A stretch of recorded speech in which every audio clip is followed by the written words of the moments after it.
What's up, guys? Welcome back to Size, Strength, and Bro Science. I'm your host, Neil Austin, better known as Big Freaking Neil.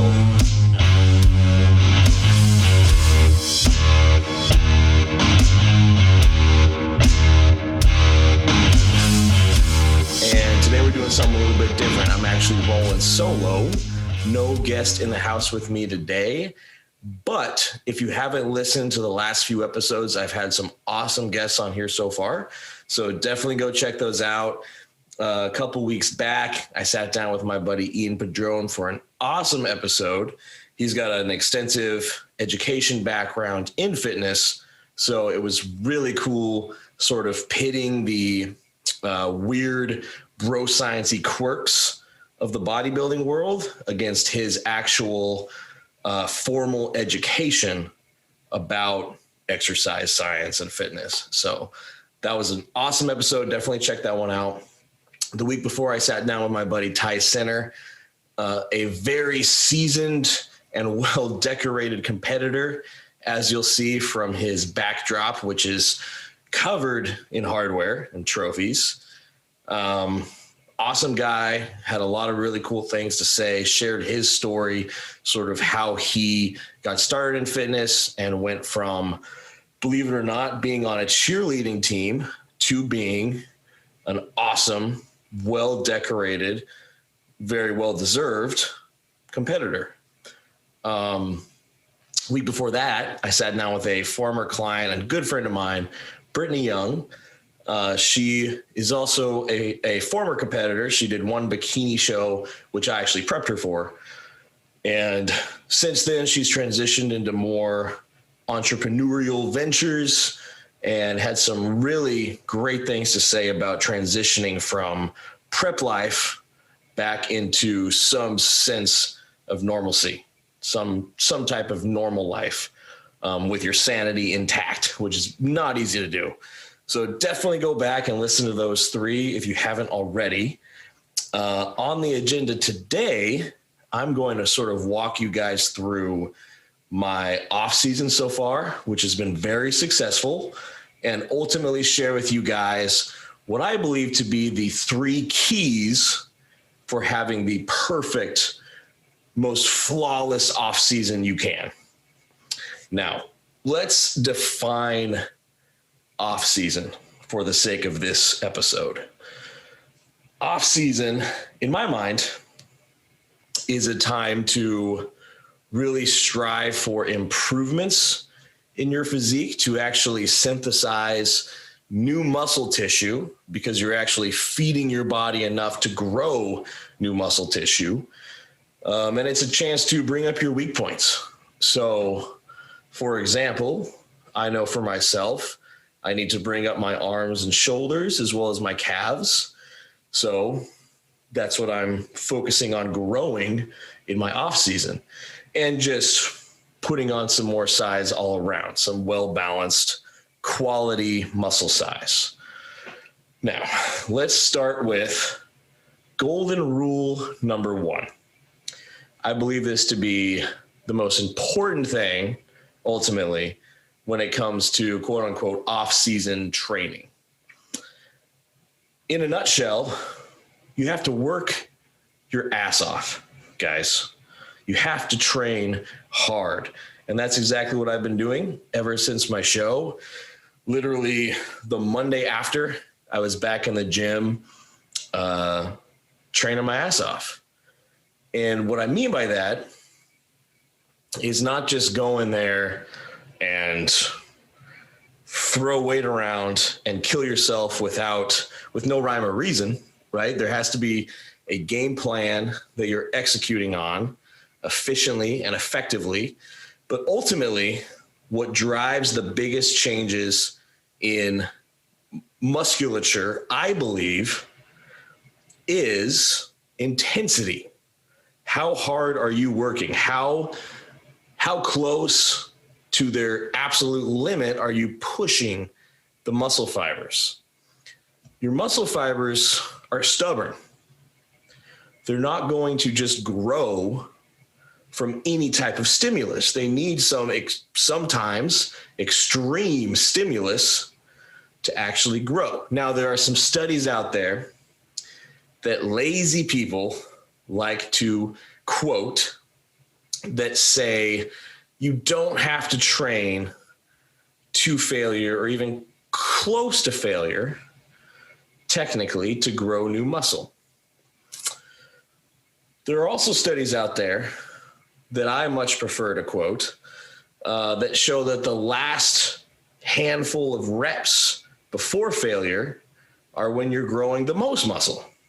So there's some conflicting science out there about it, but ultimately the anecdotal evidence is that, from what I've seen, the professional bodybuilders out there that train the hardest look the best. Now, there are some outliers. There are some genetic freaks.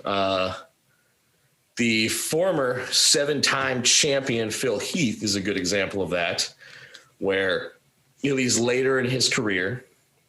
He's known for doing a lot of machine work and not a lot of the just brutal sort of guttural exercises. However, I'd be willing to bet a ton of money that even someone as genetically blessed as him had to incorporate a lot of those meat and potatoes movements when he was growing, when he was building his physique, when he was first building that foundation that later he finely tuned and made into the amazing physique that won the Olympia 7 times that we know today. I believe early on he had to do those movements. I guarantee they were in the program, at least somewhere, to some extent. So the point being, the evidence, the proof is in the pudding, guys. The guys that are out there working their asses off in the gym every single day are the top pros right now, and the up-and-comers. Okay, at the Olympia, we just saw Hunter Labrada and Ian Valier. I think that's how you say his name. If I'm wrong, I apologize. We just saw them both make their Olympia debuts, and they looked amazing. Top 10 finishes, top 8 finishes for both of them at their first time on the Olympia stage, which is nuts. For Hunter, it was his, I believe, first year as a pro. Okay. Nuts, guys. And if you go and you watch them train, they train like animals. They train heavy. They train hard. They're always doing set extenders and intensifiers like drop sets and cluster sets, and they train their asses off. So that's exactly what I've been doing in my off season. And I would attribute a lot of my success in growing, building quality size without accumulating a lot of body fat. I would attribute a ton of that success to the amount of effort I'm generating in the gym. I think guys also greatly underestimate how much higher your energy demands are based on your intensity. Okay. It's not just about how long you're in the gym, how many total sets you're doing. It's about the actual expenditure set to set that ultimately is going to dictate how many calories you're burning during that workout, what your energy demands are, and ultimately how much you can eat without accumulating body fat. I think cranking up your intensity is an excellent way to do that. So, golden rule number 1, work your ass off. Golden rule number 2, in my opinion, is to prioritize your weak points. Okay, I just touched on this earlier. For me, I know my weak points are my shoulders, arms, and calves. Those are things that I need to bring up. My arms and calves especially. Okay, my shoulders have actually filled out rather quickly as soon as I started eating enough and, again, training my ass off. Arms and calves have always been lagging body parts for me. They've always been a couple notches behind everything else. So I'm prioritizing them by training them twice as frequently as everything else. Okay. All my other body parts are getting hit once per week, including legs, chest, back, legs, shoulders. They're all getting hit once a week. My arms and calves are getting hit twice a week. Actually, my calves are getting hit 3 times a week because I believe those to be my biggest weak point. Okay. And I'm working hard to close that gap. And so far, so good. My arms have definitely grown. Again, they sort of grew immediately just from having more food. I was a little over dieted. So take that into account as well. The size that I lost, size that you lose from over dieting is always faster to come back on than size you've never had, right? If you've had it before, it'll come back relatively quickly.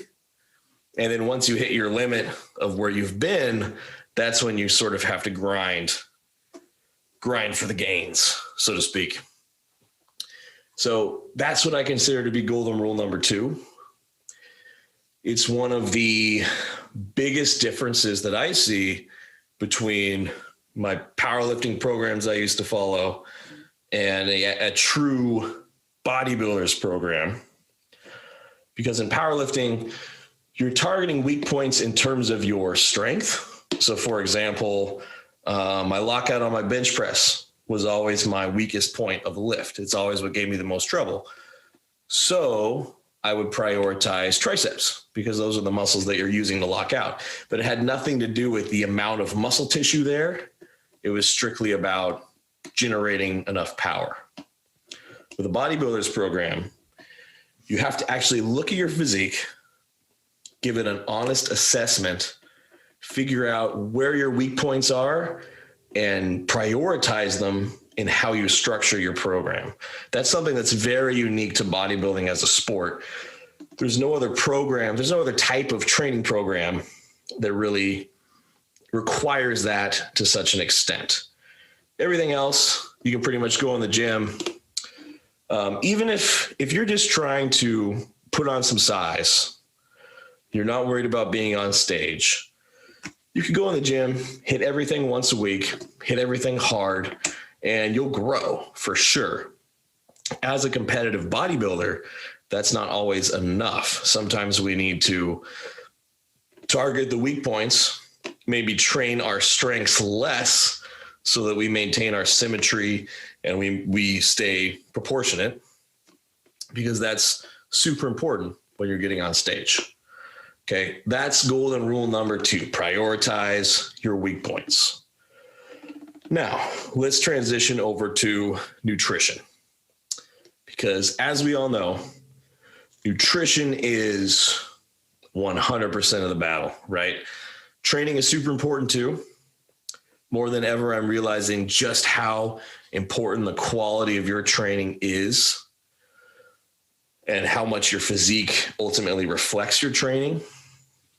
However, nutrition is the coal for the train, right?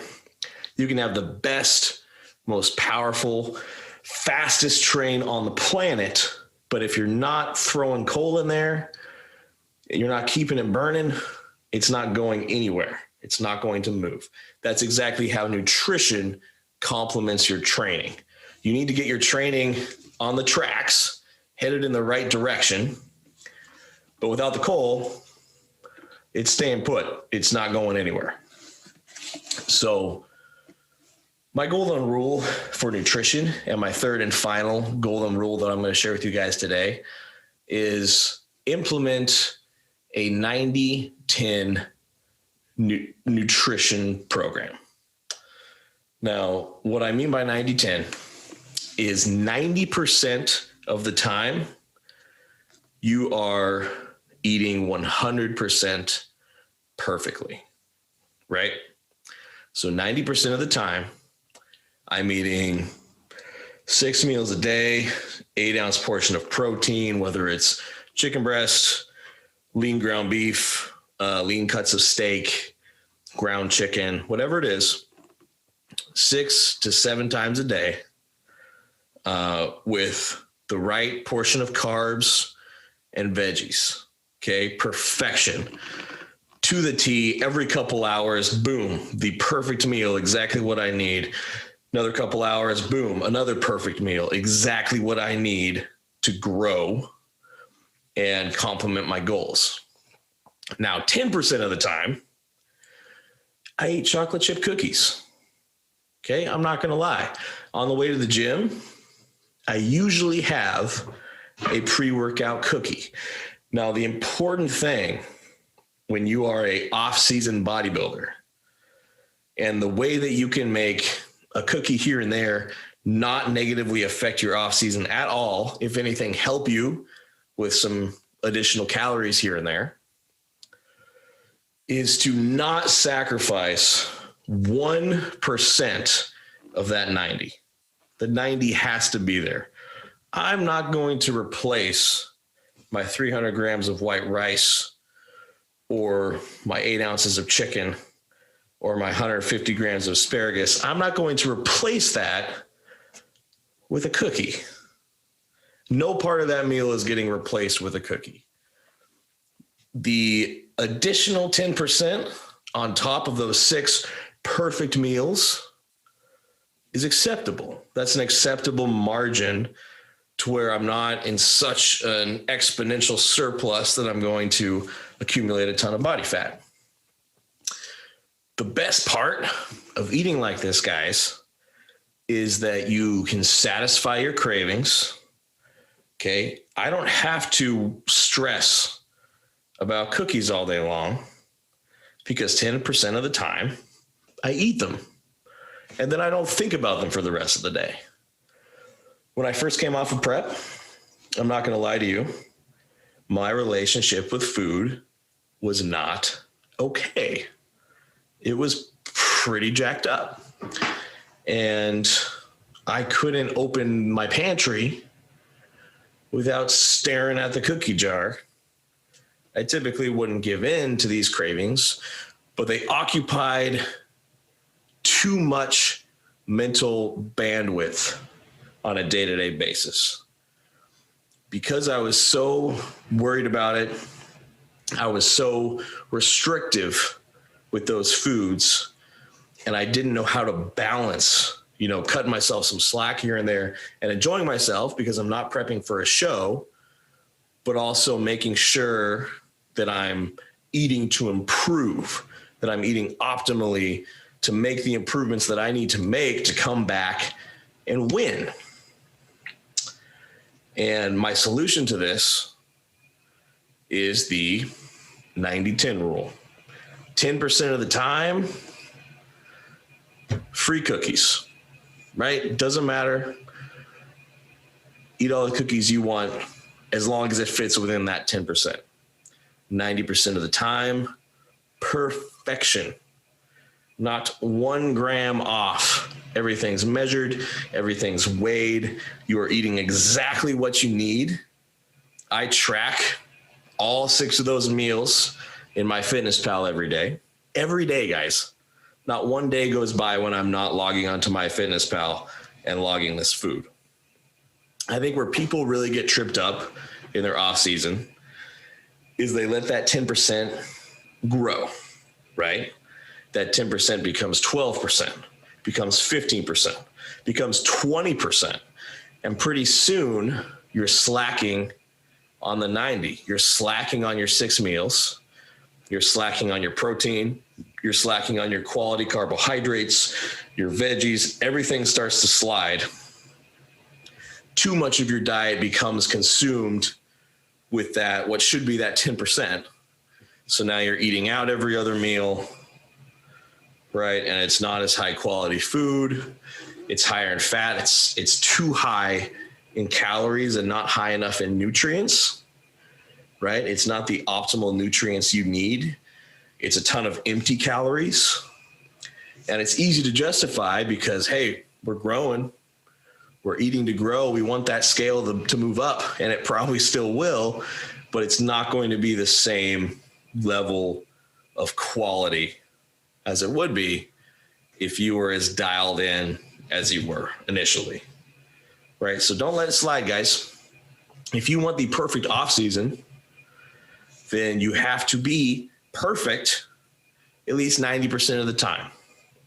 10% of the time, enjoy yourself and take advantage of it so that you can get it out of your head and you don't have to obsess over your cravings and your food all day long. You don't have to worry about it. 90% of the time you're perfect. 10% of the time you eat cookies or whatever your thing is. Cookies are definitely my thing. And then it just takes all the stress out of it. You don't have to worry about it because you know you're sticking to your 90-10 rule. Okay, very simple, but very effective. And it's how I've managed to put on a lot of size and a lot of scale weight, substantial scale weight, without accumulating a ton of body fat. I'm still waking up when I'm fairly dry with veins in my lower abs. Okay, I have never had anywhere close to this conditioning at this size and body weight before. And I attribute it mostly to two things. Training my ass off in the gym, which was golden rule number 1, and following this 90-10 rule. 90% of the time being absolutely perfect has exponentially improved my results. So to review, we have 3 golden rules for the perfect off season. Golden rule number 1, work your ass off in the gym. Okay, not without rhyme or reason, not without intent, but generate enough intensity to actually stimulate some real changes in your musculature. So don't just go in there and go through the motions. In other words, do every rep with intent and make sure your load that you're using is heavy enough that you're stimulating an optimal number of muscle fibers. If you need help figuring that out for you specifically, it's too individual a thing for me to prescribe, okay, everybody needs to do this many reps with this type of weight. It's too individual. Everybody's different. If you need help figuring all that out, feel free to reach out to me. Okay, shoot me a message on Instagram, shoot me an email, bigfreakingneil@gmail.com. Okay, we can chat about it. Absolutely. Golden rule number 2, prioritize your weak points. Don't just go in the gym and do all your favorite lifts and do all the exercises that look cool on Instagram. If you're a competitive bodybuilder or someone who aspires to be a competitive bodybuilder, go in there with intent on bringing up the weak points that you need to bring up to achieve a well-balanced, symmetrical physique. All right, that's super important as a competitor. That's golden rule number 2. Golden rule number 3, which is our biggest nutrition rule, is follow a 90-10 nutrition program. 90% of the time you're perfect. You track everything, you weigh everything. It's exactly the macronutrients that you need to grow. 10% of the time, whatever you want, right? Whatever you're craving, whatever you need to eat to get it out of your head and get back to work. Now, again, if you need help figuring out what a perfect macro breakdown means for you, then reach out to me. I'm happy to lend an ear and lend some help and help you at least get started with some good rough estimates to get you on track. Okay. Again, DM me on Instagram @BigFreakingNeil. Email me, which is just bigfreakingneil@gmail.com. Super easy to remember, right? And I'm happy to talk to you guys and help you guys. Absolutely. All right. I think that about covers the perfect formula for the perfect off season. If you can stick to these 3 rules, guys, I guarantee at the very least, your results will be exponentially better and faster than if you were not implementing these 3 things. Okay, make sure you're covering these 3 bases. Make sure you're putting in the effort, you're working hard, and you will grow. Absolutely. All right, guys, that's it for today. Thanks for listening. Next week, I'll be back with another awesome guest, so stay tuned for that. In the meantime, if you can share, like, review, follow, comment, do all the things, it really helps me out. It helps improve the algorithms that I do not understand, but ultimately it will help get this podcast out there for more people to listen to, which is the goal, right? I'm trying to share valuable information with competitors or aspiring competitors or just bodybuilding fans. And I would love to get more people listening to this thing. So whatever you can do, I absolutely appreciate it. Even if it just means forwarding the episode to one person who you feel would get some value out of it. Okay. All right, guys, that's it for today. I will catch you next week, and get in the gym, work hard, stay hungry. See you next week, guys.